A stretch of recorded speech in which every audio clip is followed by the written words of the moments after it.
Chers téléspectateurs et téléspectatrices, bonsoir et bienvenue à cette édition du journal. Voici pour les titres. Nouveau siège des finances, un bâtiment de 74 milliards de francs CFA, inauguré ce 5 juin à N'Djamena. Et puis, dernière ligne droite avant le baccalauréat, les élèves multiplient les séances de révision pour mieux affronter les épreuves. Enfin, journée mondiale de l'environnement, le Tchad face à l'urgence climatique.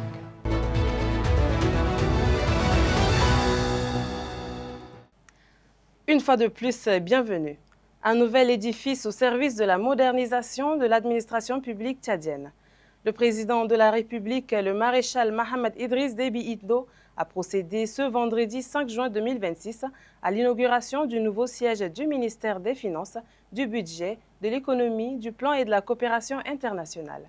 Cette infrastructure de 10 niveaux, réalisée par un coût de plus de 74 milliards de francs CFA, vise à améliorer les conditions de travail des agents et l'efficacité des services publics. Mohamed Brahim pour le compte rendu.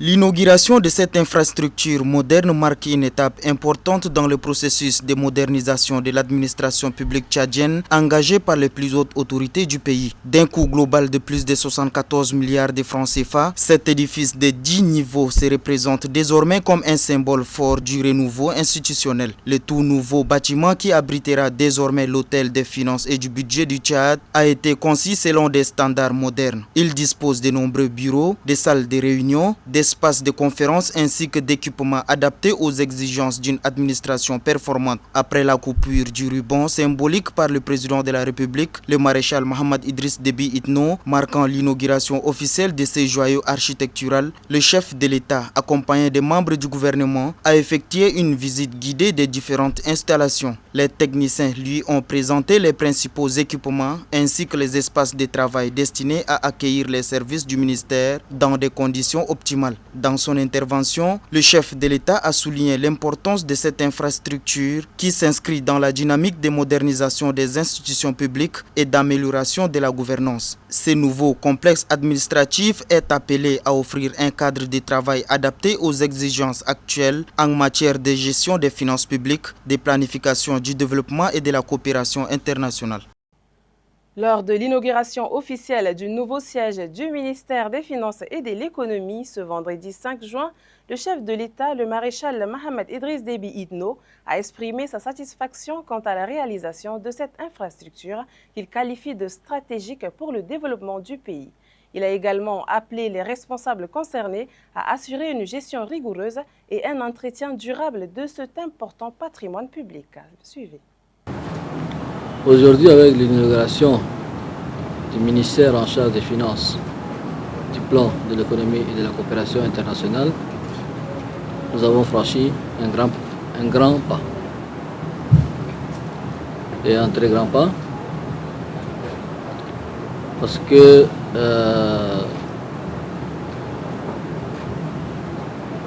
comme vous le savez, aujourd'hui, contrairement à il y a des décennies où l'ensemble du gouvernement, pour ne pas dire tout le gouvernement,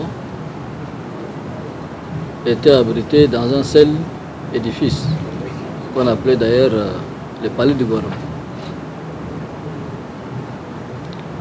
Donc aujourd'hui, avec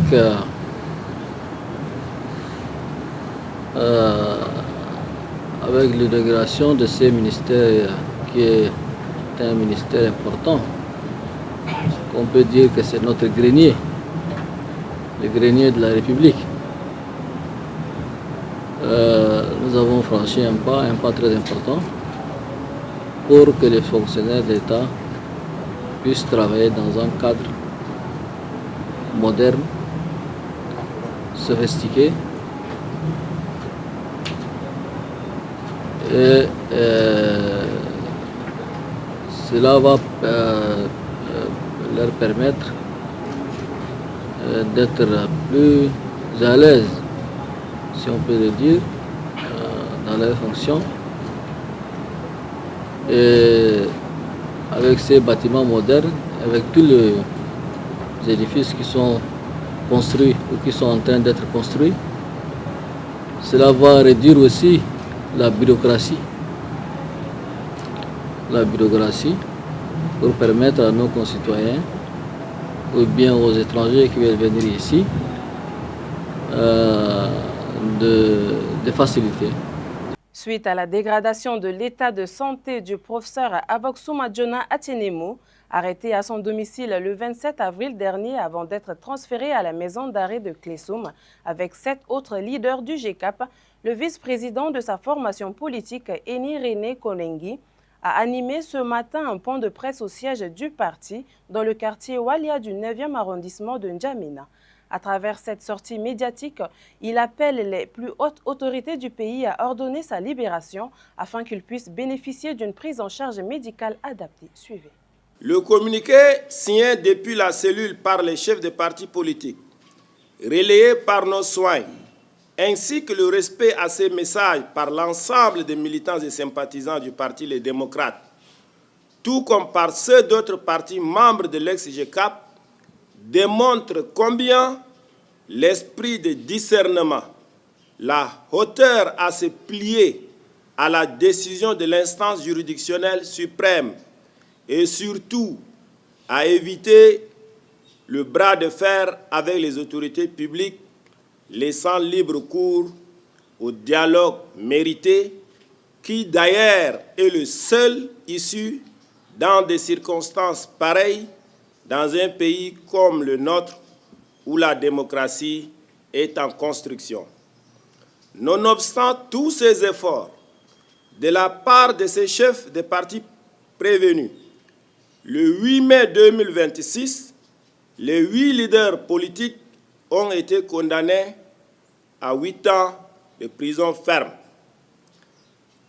Nous félicitons au passage les décideurs dans cette affaire pour la libération pour des raisons de santé de maître Néatobe Ibidi Valentin et Keleo Bombay, et nous disons que ce geste est à mettre à l'actif de l'apaisement et de la recherche de la paix et qu'il faille faire de même pour les autres. C'est dans ce contexte de raisons de santé que le 18 mai 2026, nous avons alerté l'opinion nationale et internationale que notre président national, le professeur Aboxouma Djona, est une personne de 3e âge et que son état de santé était et demeure très fragile. Nous avons dès lors, depuis le 18 mai 2026, demandé sa libération pour des raisons de santé, comme ont bénéficié ses 2 camarades, mais notre alerte n'a pas été entendue. 15 jours après notre alerte, nous avons appris comme tout le monde que le président, professeur Aboxouma Djona Atienemo, est très malade. Il est depuis le 2 mai 2026 admis à la réanimation du centre hospitalier universitaire de référence nationale de N'Djamena. Les démarches de ses camarades d'aller à ses cheveux sont vaines et nous ne savons quel sort est réservé à notre président. Les épreuves écrites du baccalauréat session de juin 2026 débuteront le lundi 8 juin prochain. À 2 jours de cet examen décisif, notre équipe s'est rendue au lycée Félix Eboué afin d'évaluer le niveau de préparation des candidats et de recueillir leurs impressions. Entre confiance et légère appréhension, la majorité des élèves se disent prêts à relever ce défi. Reportage de Mingano Dingou Lolga. À 2 jours du lancement des épreuves écrites du baccalauréat session de juin 2026, les candidats, toutes séries confondues, redoublent d'efforts dans leur révision. L'objectif est de consolider la connaissance acquise tout au long de l'année scolaire et d'aborder l'examen avec sérénité. Dans l'enceinte du lycée Félix Eboué, l'ambiance est studieuse. Sous les arbres ou dans l'espace de détente, les élèves des terminales littéraires, cahiers et fascicules à la main, relisent leurs cours et s'exercent une dernière fois sur les notions jugées essentielles. Oui, bien sûr, moi je suis prêt, je me sens à l'aise, Inch'Allah, si Dieu nous permet. Pour l'affrontement du baccalauréat, je peux dire que je suis prêt parce que je prépare dès le début de rentrée et pour ce dernier instant, je suis en train de faire la révision et je fais des exercices au temps de l'enseignement. Du côté des séries scientifiques, la mobilisation est tout aussi remarquable. Dans les salles de classe, les candidats se regroupent pour revoir ensemble les formules, exercices et concepts clés rencontrés lors de ces séances de révision. Asta, Firmine et Anastasie assurent être prêtes à composer, même si les épreuves devraient débuter aujourd'hui. Je me sens prête. D'après les cours que nous avons faits, on a un peu eu des difficultés avec les grèves, mais je pense que ça va aller parce que nos anciens aussi sont aptes. On a un peu peur, mais Inch'Allah, ça va aller. Premier diplôme ouvrant les portes de l'enseignement supérieur, le baccalauréat représente une étape déterminante dans la vie académique des élèves. Conscients de cet enjeu, les candidats entendent mettre toutes les chances de leur côté pour décrocher ces précieux sésames et poursuivre leur ambition universitaire. À quelques jours de l'entrée en vigueur de la mesure rendant obligatoire le port du casque pour les conducteurs de mototaxi et leurs passagers, des préoccupations émergent quant à son utilisation partagée. L'usage d'un même casque par plusieurs personnes au cours d'une journée peut-il présenter des risques pour la santé? Élément de réponse dans ce reportage signé Fanta Assoui.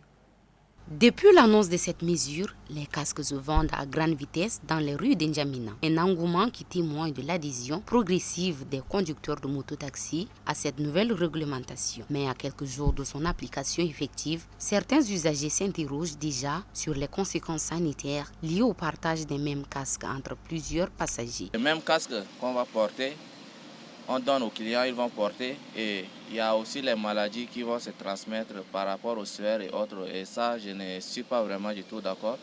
Une inquiétude que partage Dr Sira Blandine Koulingar. Selon elle, l'utilisation successive des mêmes casques par différentes personnes peut favoriser la transmission de certaines infections bactériennes ou cutanées, notamment lorsqu'aucune mesure d'hygiène n'est respectée. Un seul casque pour plusieurs personnes, il y a de quoi s'en inquiéter. Beaucoup plus nous, personnel de santé.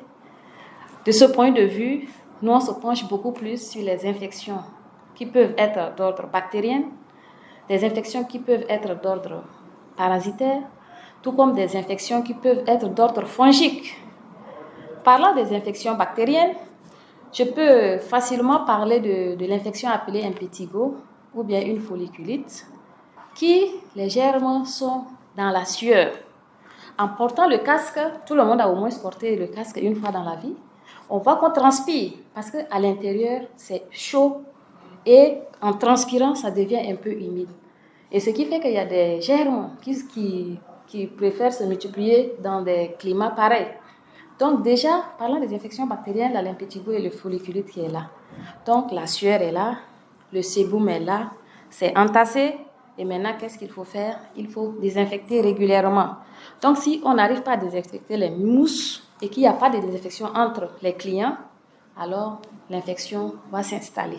Le deuxième client qui vient, il prend la sueur de l'autre qui contient ces germes et puis maintenant, l'infection va s'installer. Si le port du casque demeure indispensable pour réduire les risques de blessures graves, en cas d'accident, son utilisation collective soulève néanmoins des préoccupations sanitaires. Pour plusieurs observateurs, la sensibilisation à l'hygiène des équipements de protection ainsi que l'encouragement à l'usage de casques personnels pourrait constituer une solution équilibrée entre sécurité routière et prévention des risques sanitaires. Le délégué général auprès de la province du Mondoul, Ahmed Abdel Fadoul, a présidé ce 4 juin à sa résidence une rencontre de restitution de l'atelier de suivi et évaluation de la gouvernance locale organisée à Mondou du 19 au 23 mai 2026. Autorités administratives, sécuritaires, traditionnelles et responsables des services déconcentrés de l'État ont pris part à cette rencontre. L'objectif est de partager les recommandations issues de l'atelier et d'évaluer les avancées enregistrées dans le cadre de la gouvernance locale. Le point avec Dominique Didéo.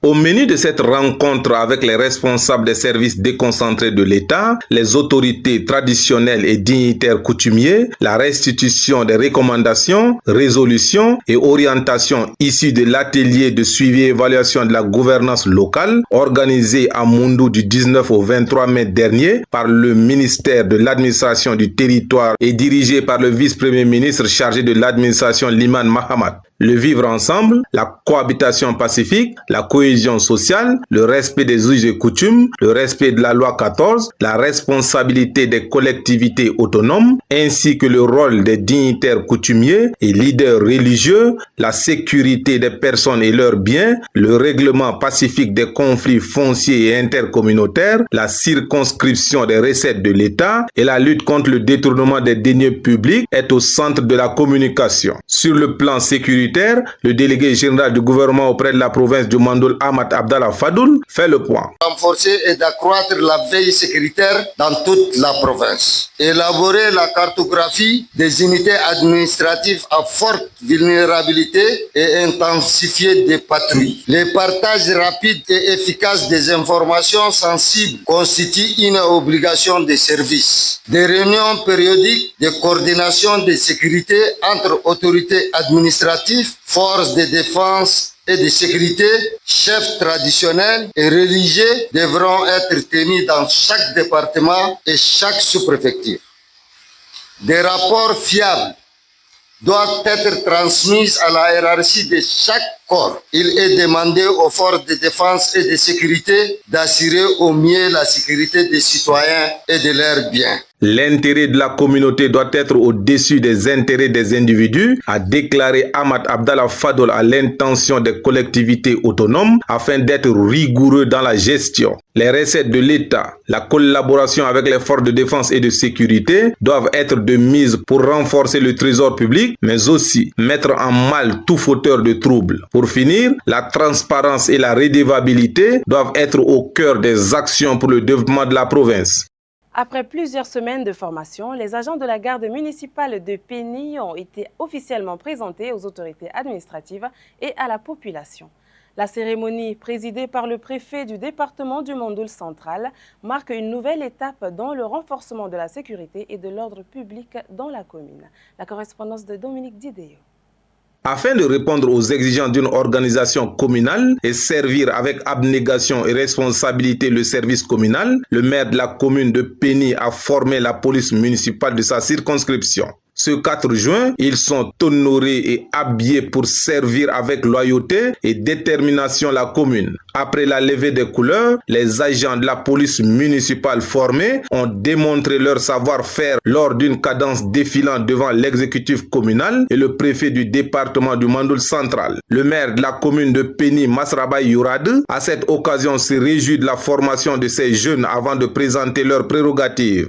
La police municipale est un service de la commune dont la mission consiste à assurer la sécurité, la commodité de la circulation dans les rues, places et voies publiques, faire respecter la législation et au besoin sanctionner les atteintes à la tranquillité publique, assurer le maintien de l'ordre public et de la sécurité dans les périmètres urbains, prendre des mesures en matière de divagation d'animaux dans nos populations et faire entrer la recette de la commune pour son service. Vous êtes agent de l'ordre, vous devez exercer votre fonction dans le respect de la hiérarchie. Vous êtes ni des policiers, ni des gendarmes, ni des GNT, ni des ANT, vous êtes des gardes municipaux. Je ne vous envoie pas d'aller raqueter la population, mais pour sécuriser. Présent à cette rencontre de présentation de la police municipale, le préfet du département de Mandoul central, Oumar Issaka Fouzari, se dit satisfait des actions de l'exécutif communal avant de prodiguer des sages conseils à ces derniers pour relever les défis de la commune. Vous avez une très lourde responsabilité. Gérer une commune, c'est ce qu'on appelle gérer un sac à problème. Vous avez tout le poids sur vous. Et nous, tout ce qu'on veut, on vous conseille d'aller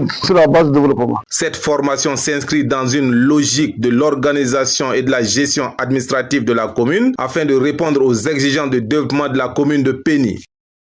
À l'occasion de la Journée mondiale de l'environnement, célébrée chaque 5 juin, les regards se tournent vers les nombreux défis écologiques auxquels le Tchad est confronté.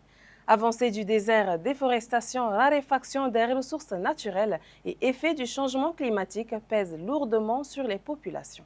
Cette journée est un rappel à l'action collective pour préserver l'environnement et garantir un avenir durable. Reportage de Sana Claricia.